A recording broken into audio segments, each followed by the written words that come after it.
کہ تمہارے بت جھوٹے ہیں، تمہارے نظریات ٹھیک نہیں ہیں، تمہیں بدلنا چاہیے. داتا صاحب لکھتے ہیں جس دن کہا کہ تمہارا یہ رویہ ٹھیک نہیں ہے، وہ جو صادق تھے انہی کو معاذ اللہ جادوگر کہنا شروع کر دیا. جن کو کل تک امین کہتے تھے انہی کو شاعر کہنا شروع کر دیا. جن کو کل تک آنکھوں کا تارا سمجھتے تھے ان کے خلاف تلواریں اٹھا لی. آپ یقین کریں دین کا کوئی کام آپ نہ کریں، آج بھی آپ فقیر مان جائیں درویش، موٹی سی چادر اوپر اوڑے، تسبیح لے لے، کونے میں بیٹھ جائیں، حضرت صاحب کچھ نہیں کرتے جی. کوئی دین کا کام آپ نہ کریں، کونے میں بیٹھے جی، بڑا فرشتہ آدمی ہے، کسی کو کچھ نہیں کہتا. آپ صوفی مشہور ہے پوری دنیا میں، لیکن اگر آپ کہتے ہیں کوئی تعلیمی کام کرنا ہے، آپ کو کوئی تبلیغی کام کرنا ہے، سوسائٹی میں آپ کو کوئی کردار ادا کرنا ہے، آپ کو معاشرے میں کسی فکر کو پروان چڑھانا ہے، تو آپ کے لیے 100 باتیں، ہزار قسم کے تانے. لیکن نہ بچا بچا کے تو رکھ اسے، تیرا آئینہ ہے وہ آئینہ. اقبال کہتے ہیں تو اپنے شیشے کو اتنا بچا بچا کے کیوں رکھتا ہے؟ نہ بچا بچا کے تو رکھ اسے، تیرا آئینہ ہے وہ آئینہ. شکستہ ہو تو عزیز تر ہے نگاہ آئینہ ساز میں. حضرت امام احمد بن حنبل رحمۃ اللہ علیہ ایک چور کے لیے اکثر دعا مانگا کرتے تھے. ابو الحسن اس کا نام تھا. امام احمد بن حنبل کہتے یا اللہ اس پہ رحم فرما، یا اللہ اس چور پہ رحم فرما. دعا مانگتے، اور دعا کیا مانگتے؟ یا اللہ ابو الحسن اس پہ رحم فرما.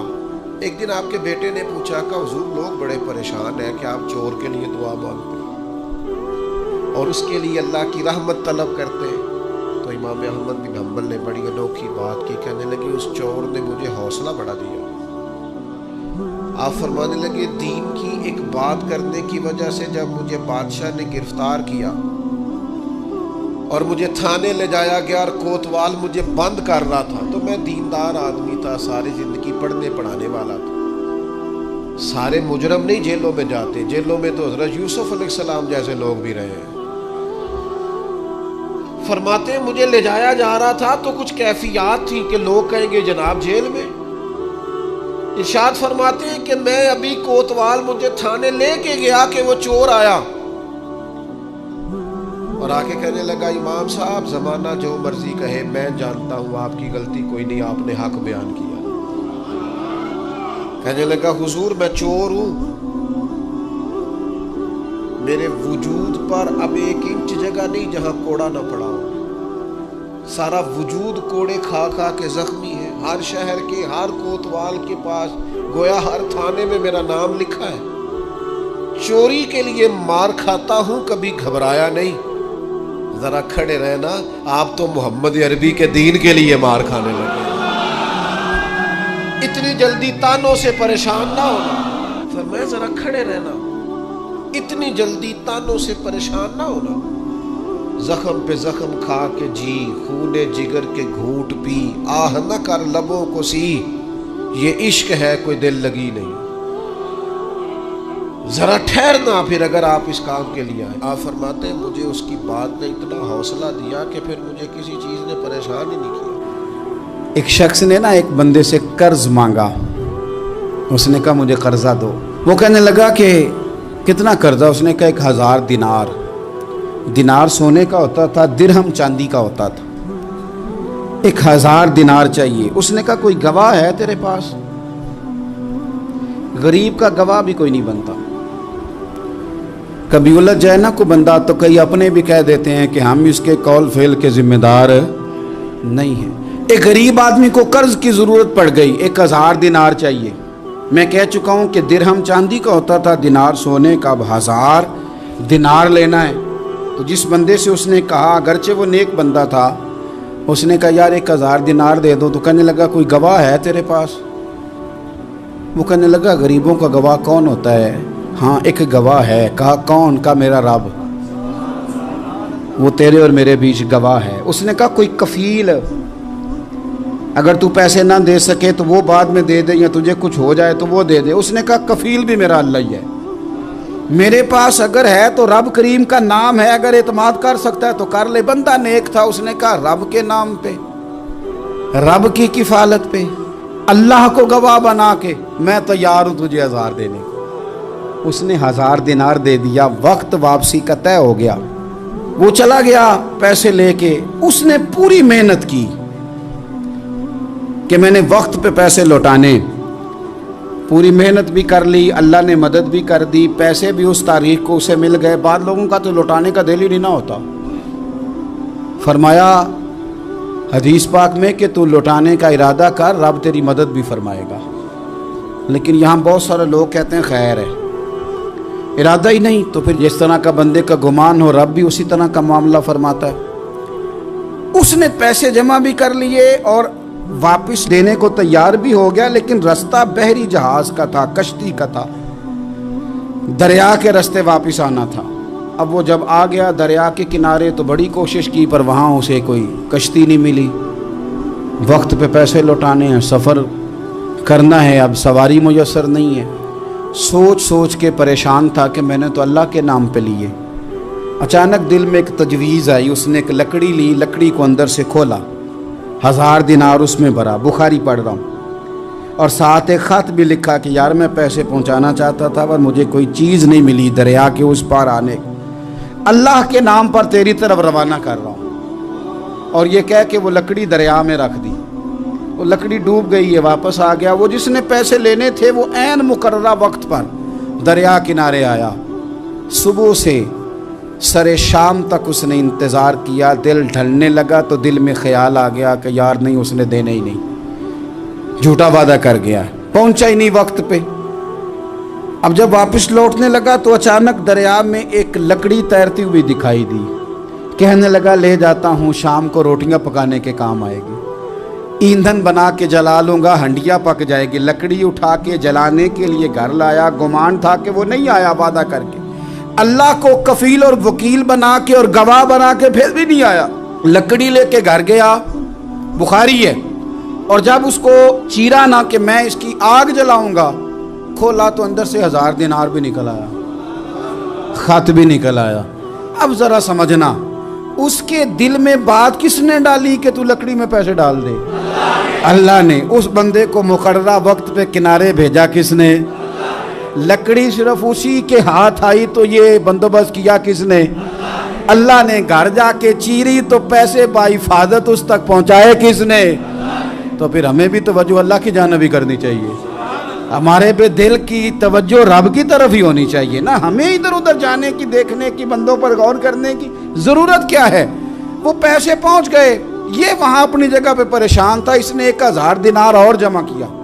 پھر دوبارہ ایک دن دریا کنارے آیا، کشتی مل گئی، بیٹھ کے اپنے اس بھائی کے پاس آیا، کہنے لگا دیکھنا مجھ پر بدگمان نہ ہونا، پیسے اس تاریخ کو بھی جمع کر لیے تھے، دریا پہ آیا تھا پر کشتی نہیں ملی تھی، پھر میں نے نا لکڑی میں ڈال کے خط ڈال کے تیری طرف بھیج بھی دیے تھے، لیکن آج میں پھر لے کے آ گیا ہوں۔ وہ کہنے لگا خوش ہو جا، جس رب کو تو نے میرا اور اپنا گواہ بنایا تھا اس رب نے میرے تک پہنچا بھی دیے ہیں۔ جب لوگ اللہ کو گواہ بناتے ہیں، رب کی جانب اپنی توجہ کرتے ہیں، اپنی چاہتوں، خواہشات اور اپنی ساری چٹھیاں اپنے رب کریم کی رحمت کی طرف روانہ کرتے ہیں، پھر اللہ اپنے بندوں کو مایوس نہیں کرتا، اللہ اپنے بندوں کو نواز دیتا ہے، اللہ تبارک و تعالیٰ اپنے بندوں پہ کرم نوازی کرتا۔ او سنگیو، ساری امیدیں سیٹھوں، نوابوں، دنیا داروں سے کیوں وابستہ کرتے ہو؟